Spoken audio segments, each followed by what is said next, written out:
Iran में इस वक्त सिर्फ अमेरिका से टकराव नहीं चल रहा, बल्कि ऐसा लगता है कि लड़ाई अब तेहरान की सत्ता के भीतर भी पहुंच चुकी है।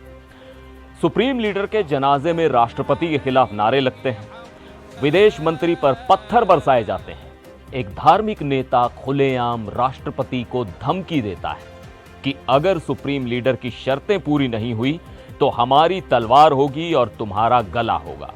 और फिर एक कट्टरपंथी सांसद सोशल मीडिया पर लिखता है कि ईरान की जनता सावधान, क्या तख्ता पलट होने वाला है। आखिर ईरान में ऐसा क्या हो गया कि सत्ता के भीतर ही बगावत की बातें होने लगी? क्या वाकई तेहरान में कोई सॉफ्ट कू यानी बिना सेना उतारे सत्ता पर कब्जे की कोशिश हो रही है, या फिर ये सिर्फ कट्टरपंथियों का दबाव बनाने का तरीका है? आज पूरी कहानी इसी पर। नमस्कार, मैं हूं सिद्धार्थ प्रकाश। इस खबर को समझने से पहले सिर्फ एक बात समझना बहुत जरूरी है। ईरान में राष्ट्रपति सबसे ताकतवर व्यक्ति नहीं होता, सबसे ऊपर होता है सुप्रीम लीडर। वही सेना की अंतिम कमान रखता है, वही रिवॉल्यूशनरी गार्ड्स पर असर रखता है, वही परमाणु नीति, विदेश नीति और युद्ध जैसे बड़े फैसलों की अंतिम दिशा तय करता है।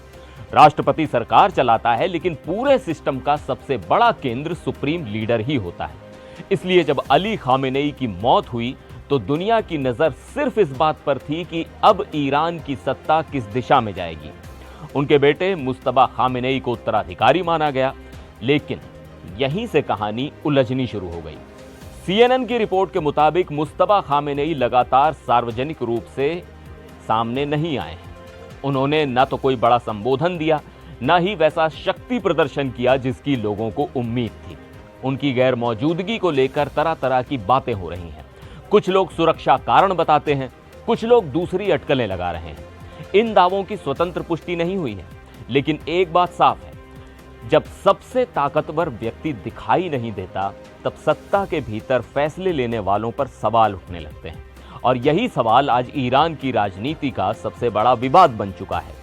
इस समय दुनिया के सामने ईरान का चेहरा 3 लोग हैं: राष्ट्रपति मसूद पेजेश्कियन, विदेश मंत्री अब्बास अराक्ची और संसद के स्पीकर और पूर्व revolutionary guard commander Mohammad बागेर Ghalibaf. Ali Khamenei की मौत और मुस्तफा खामेनेई की गैर मौजूदगी के बीच यही तीनों सरकार का चेहरा बनकर उभरे हैं।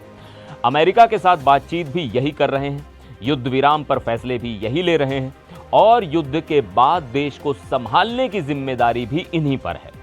CNN से बात करते हुए ईरान मामलों के जानकार अराश अजीजी कहते हैं कि मुस्तफा तक किसी की सीधी पहुंच नहीं है। ऐसे में गालिबाफ और उनके सहयोगी ही प्रभावी तौर पर देश चला रहे हैं, और यही बात कट्टरपंथियों को सबसे ज्यादा खटक रही है। कट्टरपंथियों का आरोप सिर्फ इतना नहीं है कि सरकार अमेरिका से समझौता कर रही है। उनका कहना है कि धीरे धीरे ईरान की सत्ता का पूरा ढांचा बदला जा रहा है। उनके मुताबिक सुप्रीम लीडर और संसद की ताकत कम की जा रही है, जबकि supreme council for national security को सबसे ताकतवर संस्था बनाया जा रहा है। यानी फैसले अब वहां लिए जा रहे हैं जहां पहले सुप्रीम लीडर का अंतिम शब्द माना जाता था। कट्टरपंथियों के मुताबिक यही असली नरम तख्ता पलट है, यानी बिना गोली चलाए, बिना सेना उतारे सत्ता की कमान धीरे धीरे दूसरे हाथों में देना। हालांकि इस आरोप का कोई स्वतंत्र प्रमाण सामने नहीं आया है। अली खामेनेई के जनाजे में एकजुटता दिखनी चाहिए थी, लेकिन हुआ इसका उल्टा। कट्टरपंथियों का गुस्सा अमेरिका पर नहीं, अपनी ही सरकार पर फूट रहा था। CNN के मुताबिक जब राष्ट्रपति मसूद पेजेश्कियन वहां पहुंचे तो भीड़ के एक हिस्से ने उनके खिलाफ नारे लगाए कि समझौतावादी की मौत हो। यानी उनके मुताबिक राष्ट्रपति ने अमेरिका के सामने झुककर ईरान के साथ समझौता किया है। मामला यहीं नहीं रुका। विदेश मंत्री अब्बास अराक्ची, जिन्होंने अमेरिका के साथ बातचीत में अहम भूमिका निभाई थी, उन्हें भी भीड़ ने घेर लिया। उन पर पत्थर फेंके गए, उन्हें गद्दार और देश बेचने वाला कहा गया। हालात ऐसे बने कि उन्हें वहां से निकलना पड़ा। अब सोचिए, अपने ही देश के विदेश मंत्री को अपने ही लोगों के गुस्से से बचकर निकलना पड़े। यह घटना बताती है कि सत्ता के भीतर नाराजगी कितनी गहरी हो चुकी है। लेकिन असली सनसनी इसके बाद मची। धार्मिक गायक और कट्टरपंथी विचारधारा से जुड़े मोहम्मद अली बख्शी ने राष्ट्रपति को खुले मन से चेतावनी दी। उन्होंने कहा कि अगर सुप्रीम लीडर की शर्तें पूरी नहीं हुई तो हमारी तलवार होगी और तुम्हारा गला, हम तुम्हारी जिंदगी जहन्नुम बना देंगे। किसी लोकतांत्रिक व्यवस्था में किसी राष्ट्रपति को इस तरह की खुली धमकी बेहद असाधारण मानी जाएगी। और दिलचस्प बात यह भी है कि इतनी बड़ी धमकी देने के बावजूद उनके खिलाफ कोई कानूनी कार्रवाई की जानकारी सामने नहीं आई। इससे यह भी संकेत मिलता है कि कट्टरपंथी धड़े का प्रभाव अभी भी काफी मजबूत है। ईरान के कट्टरपंथी सांसद महमूद नबावियन ने सोशल मीडिया प्लेटफॉर्म एक्स पर लिखा, ईरान की जनता सावधान, क्या तख्ता पलट होने वाला है। बाद में उन्होंने एक और पोस्ट में लिखा कि वो शहीद इमाम खामेनेई के खून का बदला लेने और तख्ता पलट के खिलाफ खड़े हैं। नबावियन वही नेता हैं जो पहले बातचीत करने वाले प्रतिनिधि मंडल का हिस्सा रह चुके थे, लेकिन बाद में अमेरिका से समझौते के विरोध में खड़े हो गए। नबावियन अकेले नहीं है, वो उस कट्टरपंथी संगठन JBHA यानी एंडोरेंस फ्रंट से जुड़े माने जाते हैं। राजनीतिक विश्लेषक इस धड़े को अक्सर सुपर रेवोल्यूशनरी कहते हैं। उनका मानना है कि 1979 की इस्लामिक क्रांति के सिद्धांतों से एक कदम भी पीछे नहीं हटना चाहिए। ईरान मामलों के विशेषज्ञ अराश अजीजी का कहना है कि मुस्तफा खामेनेई की लगातार गैर मौजूदगी की वजह से गालिबाफ और उनके सहयोगी देश का संचालन करते दिखाई दे रहे हैं। यही वजह है कि कट्टरपंथी उन्हें मुस्तफा के खिलाफ तख्ता पलट की साजिश का हिस्सा बता रहे हैं। वहीं German institute for international and security affairs से जुड़े विशेषज्ञ हमीद रजा अजीजी का कहना है कि गालिबाफ अब उन कट्टरपंथियों को किनारे करने की कोशिश कर रहे हैं जो सिस्टम के लिए बोझ बनते जा रहे हैं। यानी मामला सिर्फ विचारधारा का नहीं बल्कि सत्ता संतुलन का भी है। महमूद नबावियन और अमेरिका से समझौते का विरोध करने वाले एक अन्य सांसद को संसद की राष्ट्रीय सुरक्षा समिति से हटा दिया गया। कट्टरपंथी इसे अपनी आवाज दबाने की कोशिश बता रहे हैं। दूसरी तरफ कई विश्लेषकों का मानना है कि सरकार अब सबसे उग्र धड़े का प्रभाव कम करना चाहती है। इतना ही नहीं, रिपोर्ट में यह भी कहा गया है कि सरकारी प्रसारक IRIB के भीतर भी राष्ट्रपति विरोधी अभियान देखने को मिले।